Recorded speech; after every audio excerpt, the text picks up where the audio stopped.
Real মাদ্রিদে coaching পরিবর্তনের ধাক্কা কাটতে না কাটতেই নতুন আলোচনা জন্ম দিল ক্লাব সভাপতি ফ্লোরেন্তিনো পেরেজ।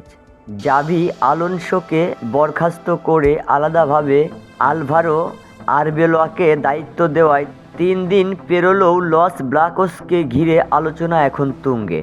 এবার সেই আলোচনায় আরও উত্তাপ যোগ করছে স্পেন ও আর্জেন্টিনার সংবাদ মাধ্যম। প্রতিবেদনে দাবি করা হয়েছে, বর্তমান ভবিষ্যৎ প্রকল্পের জন্য পেরেজের পছন্দের তালিকায় শীর্ষে রয়েছেন আর্জেন্টিনার বিশ্বজয়ী কোচ লিওনেল স্কলোনি। ঘনিষ্ঠ সূত্রের বরাতে জানা যায়, রিয়াল মাদ্রিদের পরিবর্তে দীর্ঘমেয়াদী পরিকল্পনায় কাকে কোচ হিসেবে দেখতে চান এ বিষয়ে পেরেজ ইতিমধ্যে স্পষ্ট সিদ্ধান্ত নিয়ে ফেলেছেন। আর সেই সিদ্ধান্তের কেন্দ্রে রয়েছেন বর্তমান আর্জেন্টিনা জাতীয় দলের কোচ স্কলোনি।